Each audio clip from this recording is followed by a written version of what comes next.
hàng đâu thế cho ô thì ấy thế cho ô thì ấy cho bom như hàng quê chứ ai thì định luôn để trong hàng năm nó đâm đấy đâm một cái cho nó là khi đi hàng quê nó bánh cũng không tiền vậy lâu biết thì nó là khi đi thế ra khi đi chở bánh vậy cũng cho nó khi đi cái bánh cho nhưng chặt đến luôn trong này thì cho nó khi đi nga để bánh màu biết bán cái gì cho nó khi đi cục gì là bánh khăn đâu mình cái bánh tôi nó có bán này để bán đây là gì bán được gì ông phải sớm được không về ốm nó vì miền ông thế vì miền ông phải tất nhiên ông tôi gì sớm là đang đến thương nhiều kia sớm miền ông tôi con miền ông em nó miền ông ấy tiên cái này những miền slot sạch là đồ phải giờ này từ về chưa đấy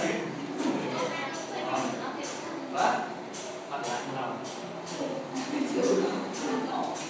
từ về chưa đấy ở đây từ về để tao